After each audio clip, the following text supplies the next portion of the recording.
Hello, welcome to Sona Motivates New Normal. Facing the new normal, we have an amazing ninth guest today. Yeah, it's little different for me to introduce her because yeah, I don't know where to start. Anyways, let's start. So we have been struggling with the camera and the angles and the light. That's why we are all riled up. But please bear with us. So, this is a very great, rather opportunity for me, and very proud moment as a mom that I have a very amazing young lady today here. She laughs all the time when I say amazing word. So, this is Akanksha, my daughter. She is 20 and we have always been had these you can say dinner table talks. We always have those at home, and I wanted her to share her incentives and her journey, what she has been through since middle school, since high school, then 2 years of college in DC, and now back home here. I was it's different. It's different from the perspective of a young lady, what she has been through or what she goes through, from what we have been back home, and first generation immigrant, and then her being the firstborn. And so I just wanted her to share her perspectives, and I think this will help a lot of parents as well as students to understand and to get inspired from what insight she has to offer to us. So before I move on, I would like to introduce a little bit about her to you, and tell you a little bit more about her. So Akanksha is 20, and she has worked in many different settings. She is very outgoing, and she has worked as a uh, orientation leader. And she has actually, I was going to say, the in the high school you were the Oh, I used to do student government, and basically, I really like event planning and just putting on events and working around the theme and stuff like that. So I used to do a lot of that for a lot of clubs at school. So the South Asian Student Association, student government at American University. So all those things heavily involved in. So yeah, just stuff Yeah, right so like that. she was vice president of student government. That's where I was heading. Then she was orientation leader, and basically working with lot many kids and people. So that's where we are about her, and I'm going to talk as and when necessary with her achievements. But being a mom, I have to tone it down a little bit. So I'm going to just not say lot many stuff. So, Akanksha, tell us about your let's start with something what you can relate. Tell us a little bit more about um, how how has this transition been through you. Like you coming from DC, here Washington DC, she was studying there. Just tell us a little bit more about this transition, how how it felt. Okay, so I went to school in DC, and then we got the news that um, you had to come back home. Everyone was under the impression that it was going to be 2 weeks, or like 2 weeks turned into a month, and now here we are still under those types of lockdown rules. But amidst all of that, I was also transferring, so I was battling figuring out like what I wanted to do at the new school. Would I make any new friends? I feel like I didn't because um, I'm still new to the school. I didn't get to like visit the campus yet. Um, on top of it, I was missing my old friends. I didn't know what I want to do in the future because I was changing my career path as well. So I think one word, not a one word, two words to describe all of that would be overwhelmed and confused. Okay. So basically, that's where we are heading here today, because she like I have told that she did her 2 years of degree in undergrad in American University at Washington DC, and then because of COVID and few this whole undecisive thing. We wanted to get her back home, so she is pursuing her degree now from Florida State College. So at this stage, students are going through different times, we can say. So it's more about being home, then virtual learning, then also not meeting friends, like she just now explained. So it's a total different environment from them for them. And just we will just shed light on these issues, and how as a parent we can tackle this, and we can understand the perspective of our kids. I know you are talking with your kids all the time, and many, I'm sure a lot of parents are going through this too, the virtual learning situation. But the issue she faced she told us now, were about feeling confused and unoriented. So now, let's try to understand what can we do about it. I think we all, as an adult as well as a kids, we all are facing the same thing. So let me ask her that, what did you do to combat this stress, or what did you do to combat this situation? Well, first, you have to acknowledge that you're feeling this way. So, a lot of the times, I think we don't realize what we're feeling. We're just, I would be cranky one day, sad the next day, just completely unmotivated the next few days. So, that's all very normal, but making sure that you know what you're feeling.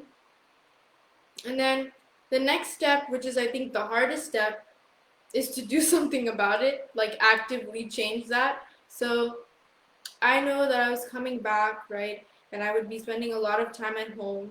Um, I was like, I don't know what I should do to spend the free time. I mean, it was during the summertime, so there was no classes, and I was kind of very much. I felt very unproductive. I just didn't feel like myself. I was always a very active student. I was always doing things on campus, hanging out with friends, just doing a lot of things because I didn't want to just focus on academics. I wanted to experience everything when I was in DC. But when I came here, all of that was, you're not allowed to go out because that's a safety issue. And so one thing I decided to do was I started up dancing again. And that was a whole nother fear that I had because I learned classical dancing and I was wondering if my teacher, my guru, would even take me back because it had been such a gap that I had left at. So it's just getting back to those things that you felt comfortable doing, that you feel empowered doing. That's very important. I'm glad that I can get the time to read books again. I used to like reading a lot, but now just because of school, you don't always get to read the books you want to read. And just in general, just getting in touch with myself and spending time alone. I think it's very important that you try to spend time alone. I think a lot of people aren't used to that, and COVID made it scary.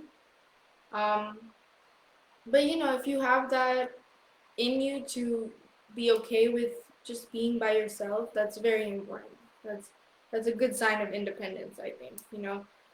Filling up the free time. Yeah, that's a very good insight. Even as an adult, I think we were so busy doing certain things, and we weren't gradually introduced into this thing. It was like one fine day we were everybody was asked to stop right where they are, and then really think about it and do it in a certain way. So not meet people, or not go out, and not so it became a little scary thing.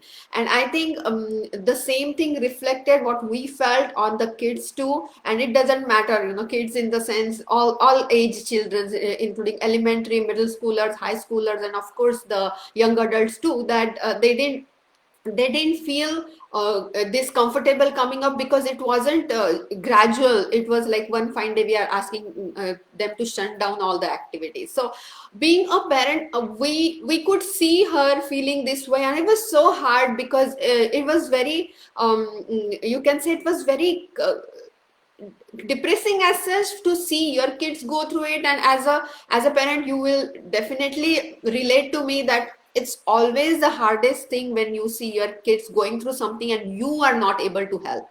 And that's what we felt, because I could see that she is so outgoing, she loved being by herself, she was independent, she is still independent, but still there are certain things. And now all of a sudden, they were asked to get back and do it in certain way. So we, me, my husband, we both were feeling so helpless. And so what would you suggest as a parent, that what can we do that if we see our kids struggling the same way? Because like you have mentioned, the virtual learning isn't very easy either.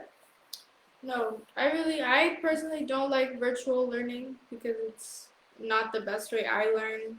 Um, I'm happy enough to be like intrinsically motivated to finish and like complete my assignments, but waking up and just doing the same thing every day is absolutely terrifying. So what would you suggest the parents? What can we do if we see our kids struggling with the grades or with some social issues or something, what they were very good at it first. They used to flourish in school. Now they are struggling. What can we do about it? Um, Okay, so I would suggest parents to be a little more lenient and understand, empathize more. I think parents in general have a lot of empathy, but it's just very important that they try to at least connect. Um, I can't speak for all the families, but at least between us, like I'm very blessed to have parents that understand me, and we have these conversations where we understand each other. Whether you're feeling some type of way, I'll pitch in, and whether I'm feeling some type of way, you'll pitch in. So there's always that. But I just I just think having more conversations with each other, something good, wholesome conversations. It could be about the weather. At least try. Um, Another thing I think um, the South Asian community lacks in general is their education on mental health. Okay. So getting yourself educated in that sense, in what it means to be anxious, what it means to be depressed, what it means to have a panic attack, because that's very, as sad as it is, very common in a lot of students. um, I didn't realize that I also experienced these types of things, and I think a lot of the times, even talking to you and Dad, you have experienced them, but you don't even know the names. Yeah. Like you didn't even know that what you were having was a panic attack or something. And I think that um, that unawareness, it's very detrimental to our society because we're not talking about the actual side effects of what these, like what caused this, what you can do to combat this. Normally, I mean, what I hear a lot of my friends say is, oh, just drink some water, eat some food, you'll be fine. That's not how you always try to fix things like that. So just getting more educated and giving yourself the time to learn about what it means when someone does have a panic or an anxiety attack, or they are feeling symptoms of depression. So it's just something that I think a lot of South Asian parents need to kind of look into, but also in general, everybody. Yeah. So what happens with the immigrant parents like us? We always compare our situation with our kids, that we feel so blessed and privileged, and we feel, what, we didn't have these resources back home. So why are you, and what are you cribbing about? We have, you have everything right now. You have roof your head, you have this, you have that, you have food to eat. We are these kind of parents. We are providing you everything. But then at this point, I guess we all have to understand that they have their own journey, and it's different from what we faced. It's different from what we have been through. And of course, it took time for me to understand as well. Being an immigrant parent and being a go-getter, I always expected certain things. And of course, it's not wrong to expect. Of course, we should, we have to have goals. We can always motivate them to do certain things. But then at some point, we also have to learn to understand their situation and empathize them with it. And I'm sure we all, and all the amazing parents, all the great parents are doing this. But sometimes we do miss these clues, these signs. So I guess that's what we are trying to put towards all these points towards you with you guys and share this with you today, because um, it's always easy to talk in between us and not word this somewhere out.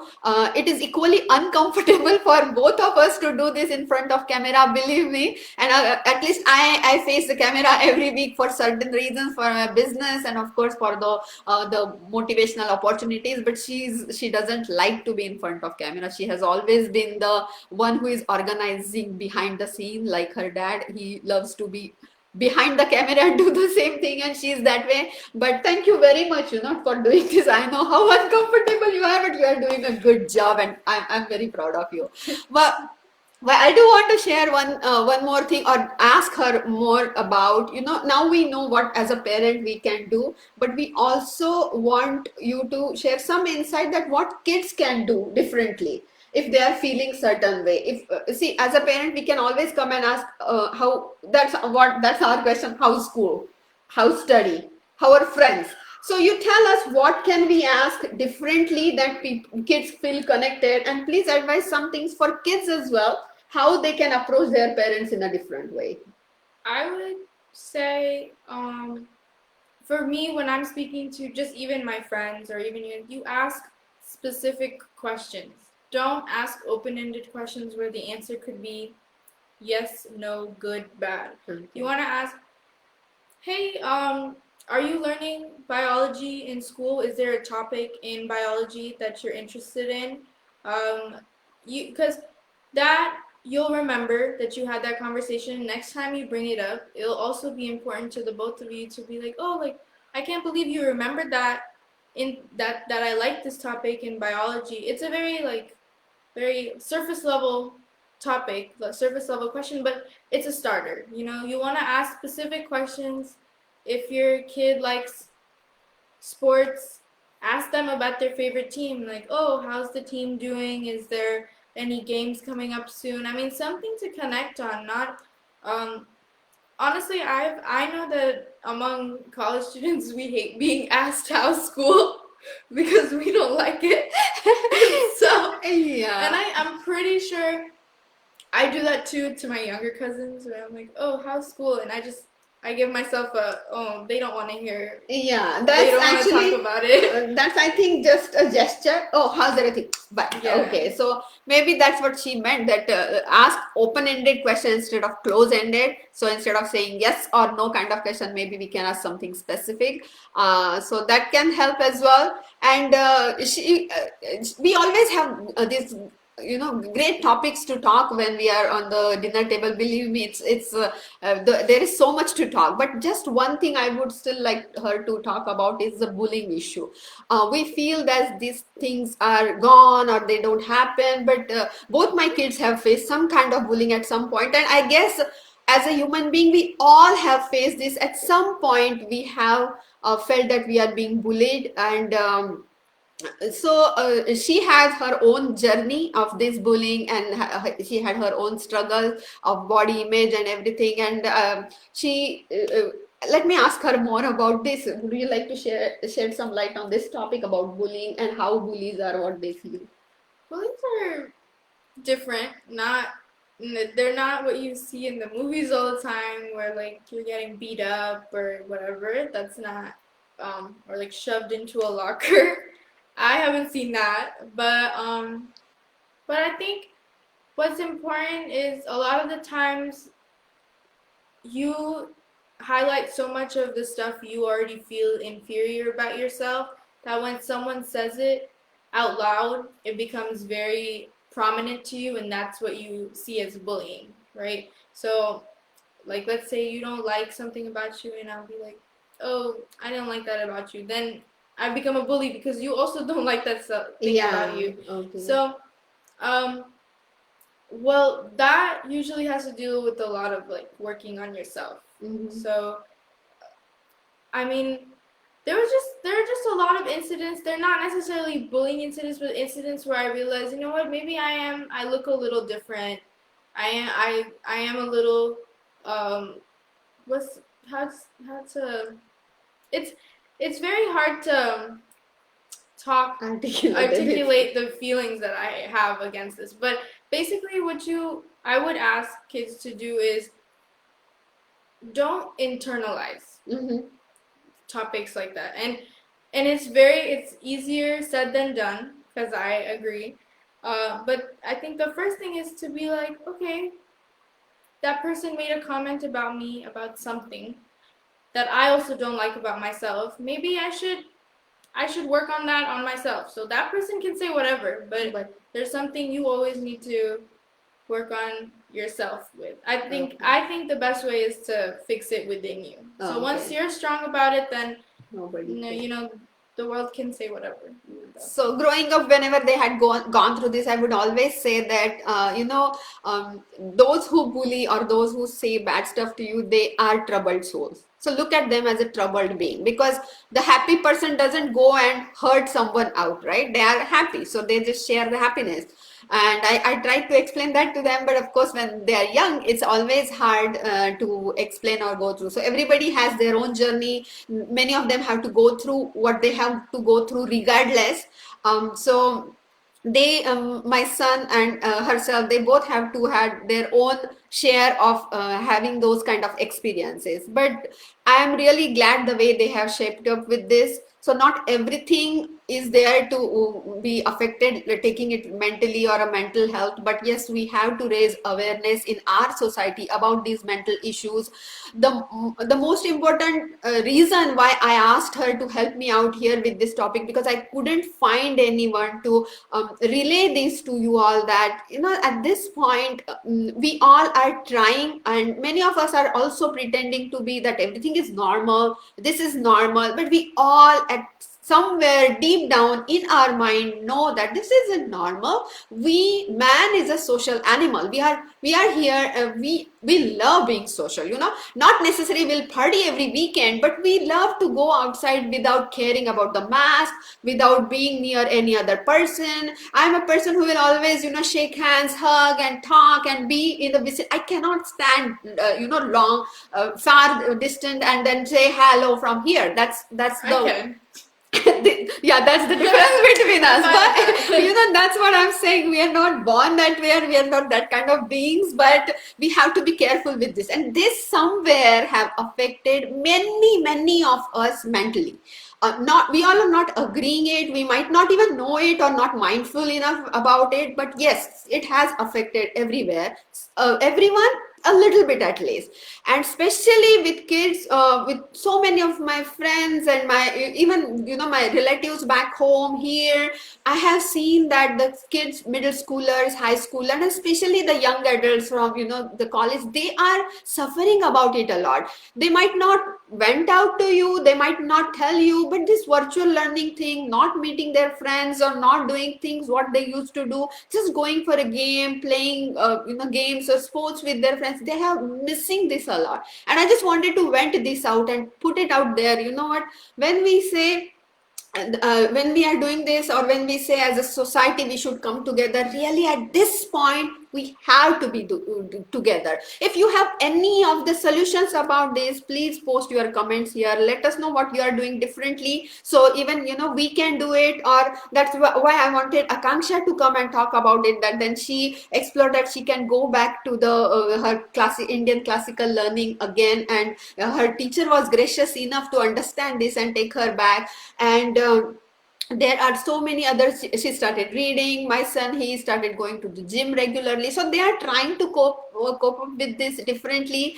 And as a family we are talking about it, but let us know what you are doing differently. Of course, not everybody's kids might be under the same roof, but if they are, what you are doing differently, or if your kids are struggling, let us know so we can help and come together as a family, as a society, to help out. And I do have a couple of comments here.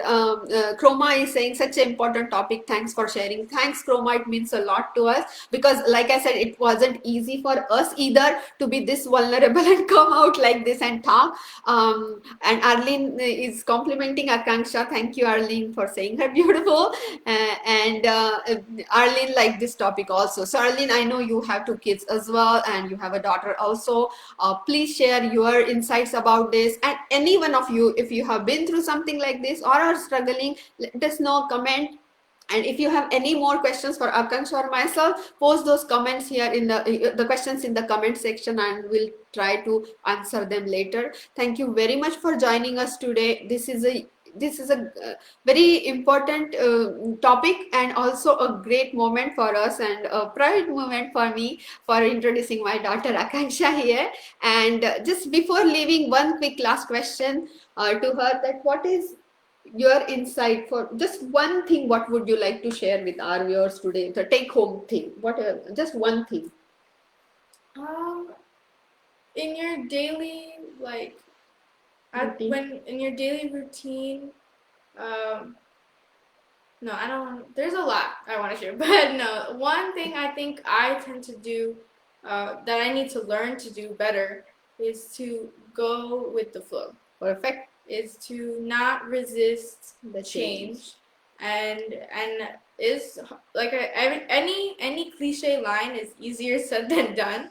Um, but if you can actively work on that and just like be chill with what's going on and be aware of what's going on, be reflective, and also know that you're in a privileged position, that you're safe, you have a roof over your head and stuff, and still be able to go with the change, then that'll keep you mentally Thank you. Yeah, same. sane. Yeah. Yeah, thank you. So that was a great tip for from Akanksha, that just Of my 20 years of life. just accept what is going on gracefully. And for that I have to say that, writing the gratitude journal has helped, thanking for everything in your life, because there is always two things which are going bad, which we tend to focus on, but 10 things going good which we sometimes forget. So just reminding those 10 things every day will help us. So that's what we mean. And